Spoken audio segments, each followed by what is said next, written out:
какво друго може да ни разболява? Може да ни разболява даден човек около нас. Този човек, нали, трябва да се научим да използваме нашите чувства и нашата интуиция, за да разберем дали даден човек ни разболява или не. Това са тези нашумелите теми за нарцисизма, за тези манипулативните хора. Да, казахме, да, има паразити в тялото ни, има наши собствени мисли, които ни саботират, но има и хора около нас, които също ни саботират. И в повечето случаи това винаги са хора, които са, за съжаление, най-близко до нас. Тоест, в повечето случаи това могат да бъдат нашите родители.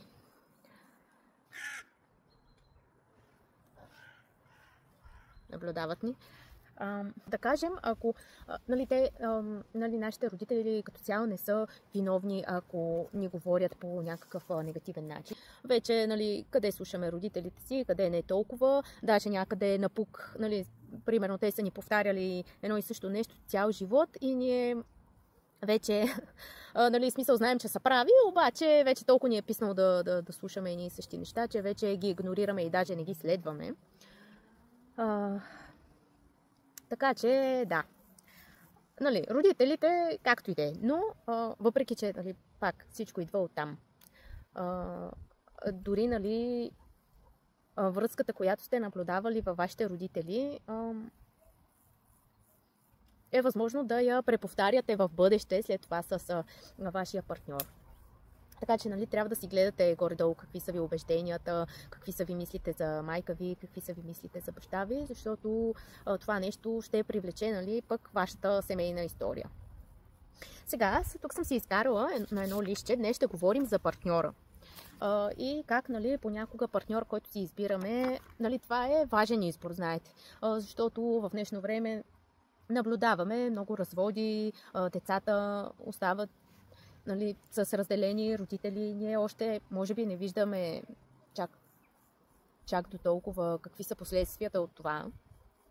Но със сигурност такива има. И хубаво е, сега някой може да каже, то гледаш, ама накрая попадаш пак на някой неподходящ. Да, никой,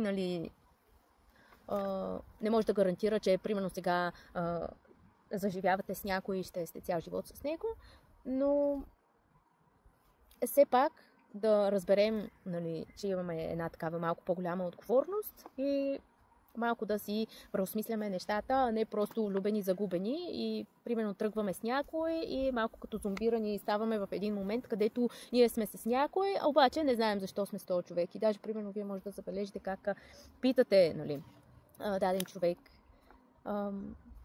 да кажем, ти защо си с него, разбирате ли се и така нататък.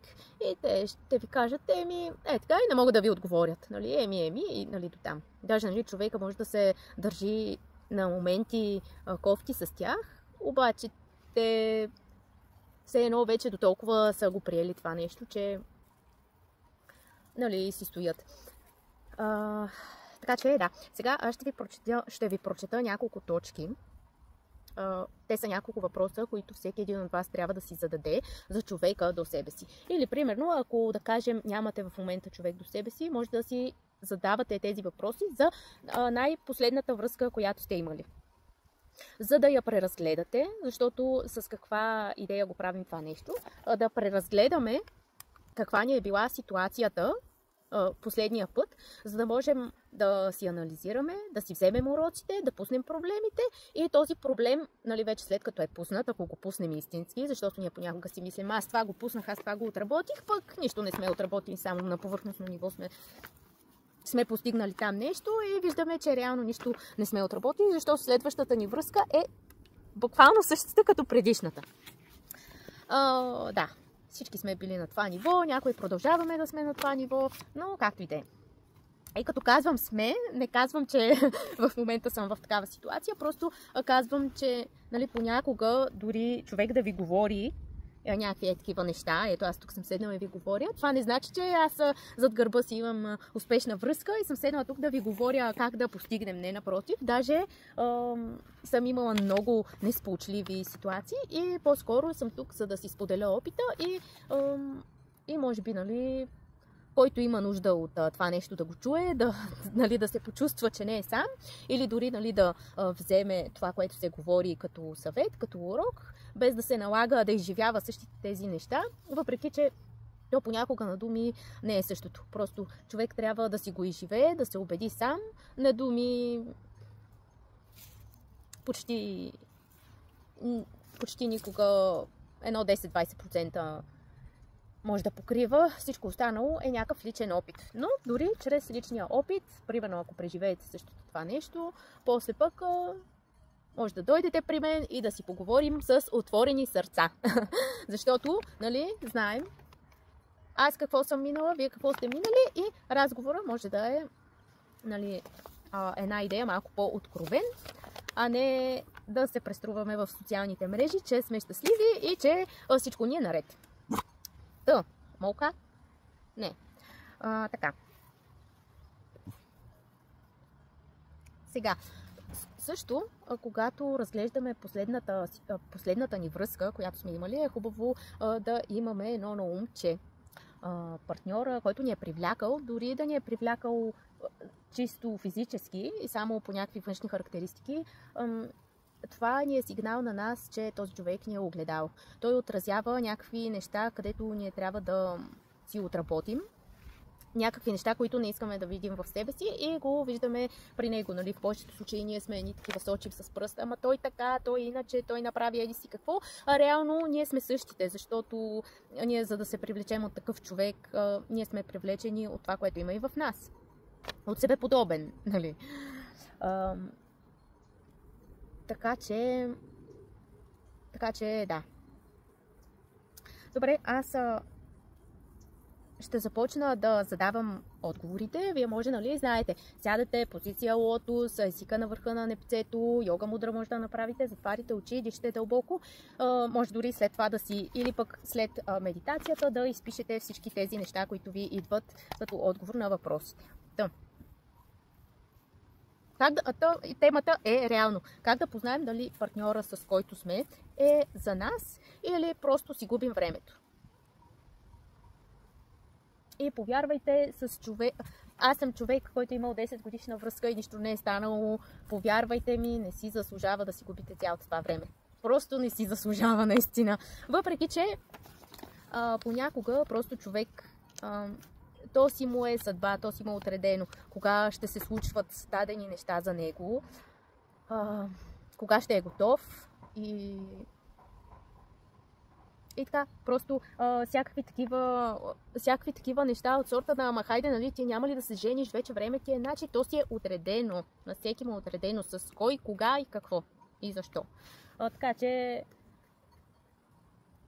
нали, смисъл, то пак си имаме свободна воля. И нали, от нас зависи пак дали ще изберем човека или дали примерно ще сме достатъчно търпеливи и ще чакаме. Защото, нали, да кажем, представете си, дават ви някой.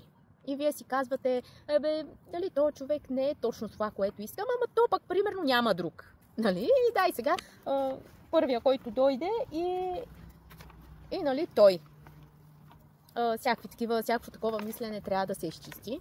Ограничения от сорта на аз съм на 30, вече трябва да раждам, трябва да изчезнат напълно.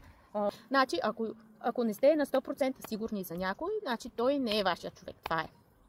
Ако се съмнявате, ако нещо не ви идва отвътре, значи по-добре не се занимавайте, защото сам ще си изгубите времето. Ще изгубите времето своето, на отсрещния човек и даже може да замесите и трети и четвърти лица, където излишни драми, няма смисъл.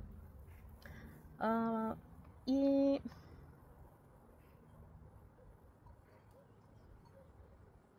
да, първото, най-важното нещо, трябва да ви привлича физически. Защото Просто ако не ви привлича физически и сте седнали и изреждате плюсчета, той е добър, той е скромен, той не знам си какъв, там изреждате разни добродетели, е хубаво и накрая като не ви привлича и какво? Безмислено. Добре, започваме с въпросите. Така, обръщате фокуса навътре, в пространството на сърцето. Така. Себе си ли сте с този човек? Този човек издига ли ви или ви понижава? Ценностите ви съвпадат ли с неговите? Или, примерно, ако сте мъж, който гледа това видео, се обръщате. Ценностната ви система съвпада ли с нейната? Връзката взаимно даване и получаване ли е? Тоест и двете страни ли дават, или само единия дава докато се изтощи и след това на никъдето? Или общи интереси? Така. И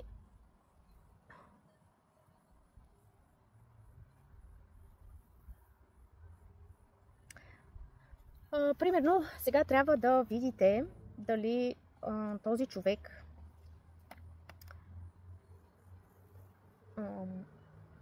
да кажем, забелязвам при много хора, че примерно даден мъж си харесва жена и започва да се нагажда според нейните интереси, което не го разбирам и няма никаква логика да го правите, защото представете си, нали, в началото мъжа е успял там да сложи някаква маска, да се престори, че ходи, че спортува, че има същите интереси като жената. И да, обаче това пак по този начин вие си предизвиквате да си загубите взаимно времето.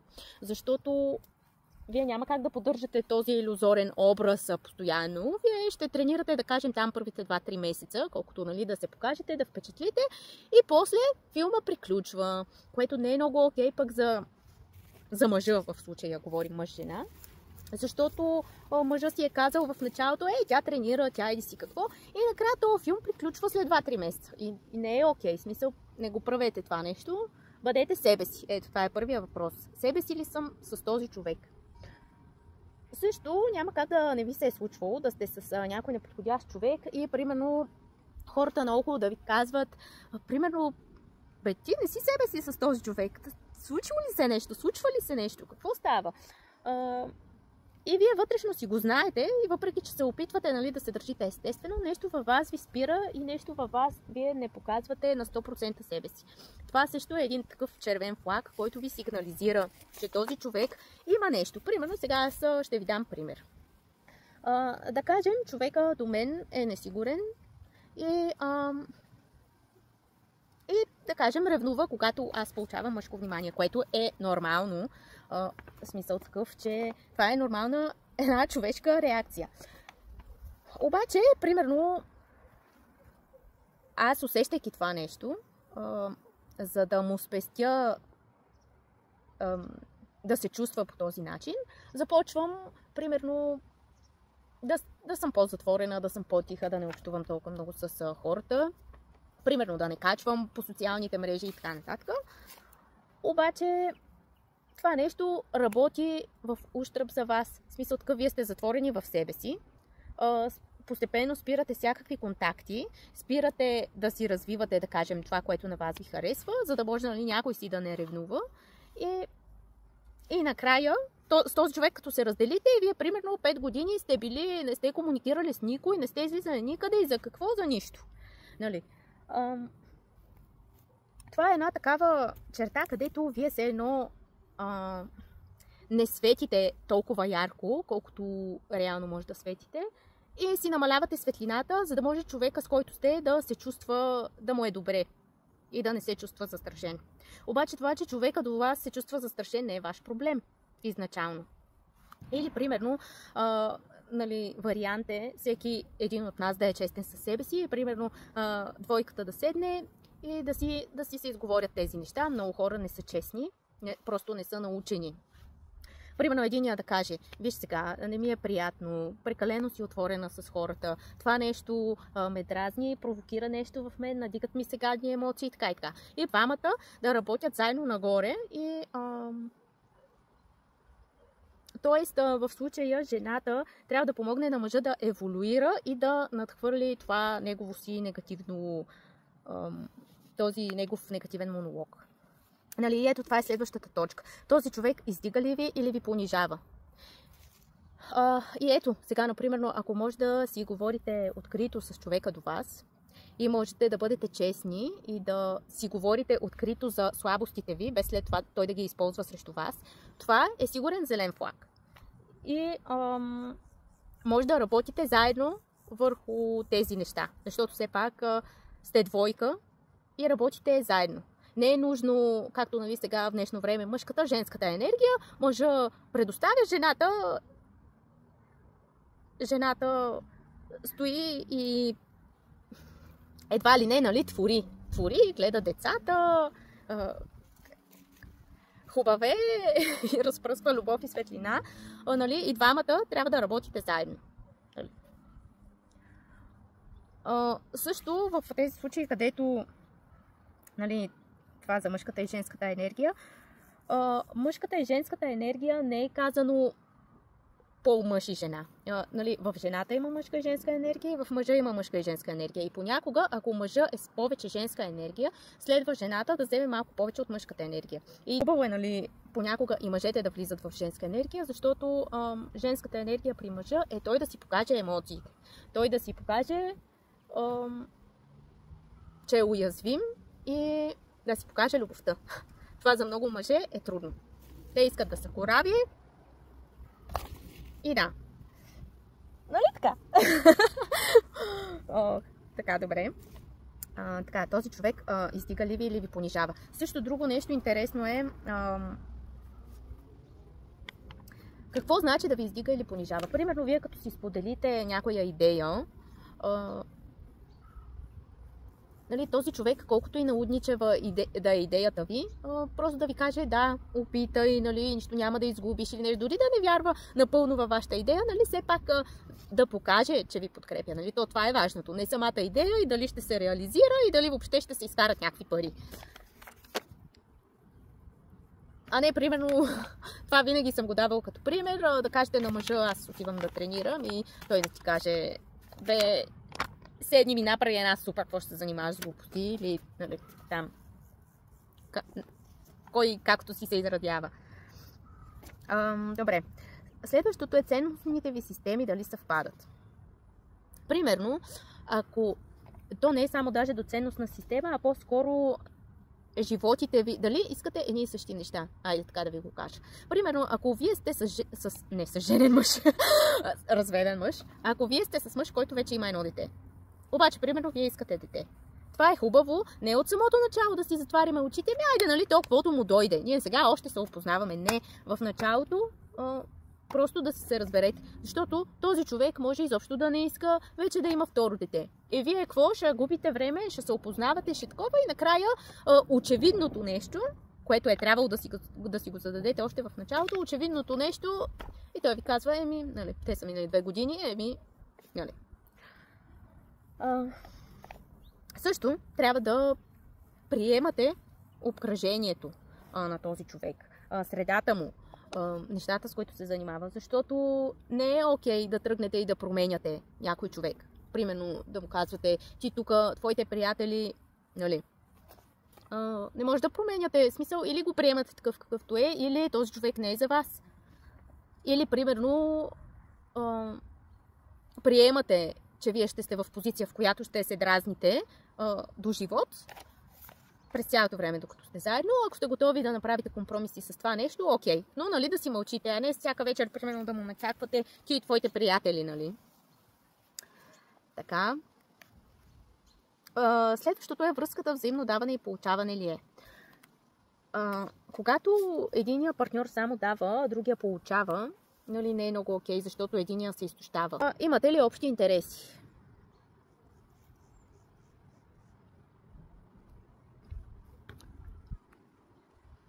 Това е много, аз така като погледна назад във времето и не мисля, че съм имала партньор, с който съм имала общи интереси. Винаги съм си действала сама навсякъде. Това понякога може да е много уморително. И не мисля, че това нещо трябва да е така. Да, всеки един трябва да си има свое собствено лично време и не пък постоянно да сте като дупа и гащи, да работите заедно, да ядете заедно, да излизате заедно и цял ден да се гледате. Това пък вече е прекалено. Това също може би е много така добра точка, която трябва да се разгледа, дали го има това нещо. Нали? Примерно, ако вашата приятелка си няма свои собствени лични хобита и лично време и се е лепнала за вас, това може да бъде много изтощаващо за мъжа или дори ролите да са разменени без значение.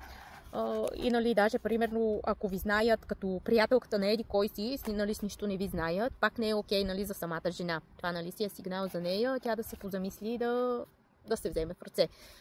Това показва, нали, един такъв сигурен знак, че жената е обсебена от мъжа и реално един такъв мъж просто ще се почувства задушен в един момент и ще започне да й се дразни, ще започне да й прави забележки, без да, нали, дори да се усеща, но той просто вътрешно се чувства задушен, защото ситуацията е в този си вид.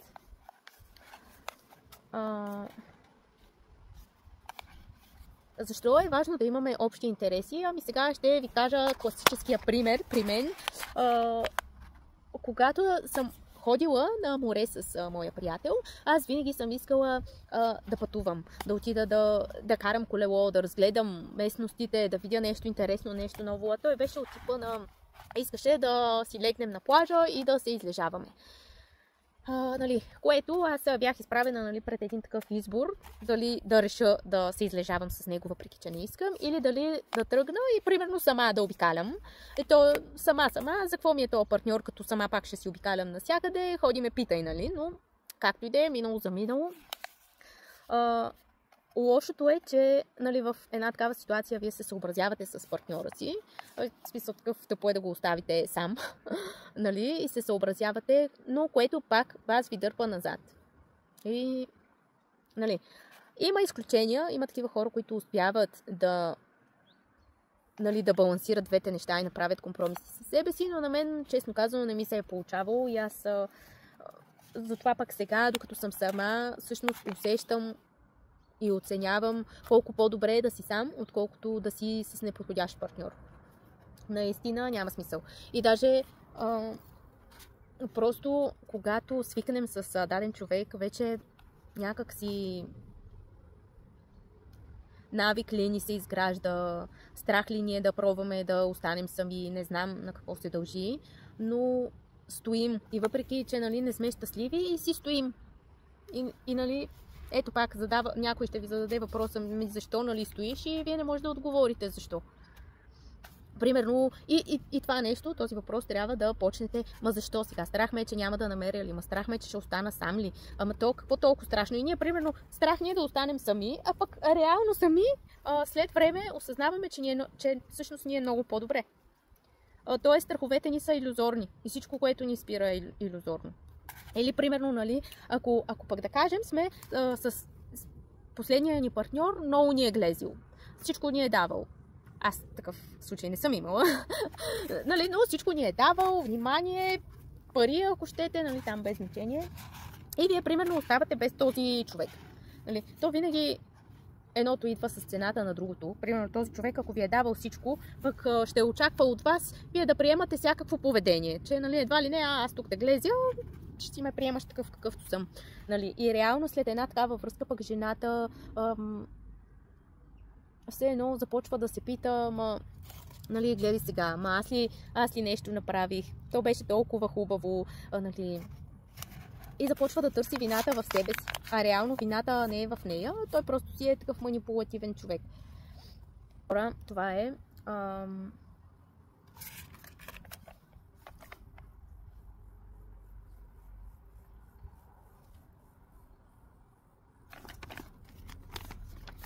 може би в основата на всичко е, че трябва да имате доверие най-вече на човека до вас. И вече другото, нали, може да го отработите чрез искрен разговор. И, нали, дори нещо да не работи, винаги може да го преработите. В смисъл, от вас зависи и няма такова нещо от сорта на то там не вървеше. Нали, те нещата върват, където тревата се полива. Нали, тревата е зелена там, където се полива. Тоест, Нали, няма как. И ако нещо не проработи, то винаги е било грешка от двете страни. За съжаление. Просто, ако някъде нещата не са потръгнали, просто останете достатъчно време сами, за да решите какво искате и то ще ви се даде. Трябва да си слушате интуицията. Това е.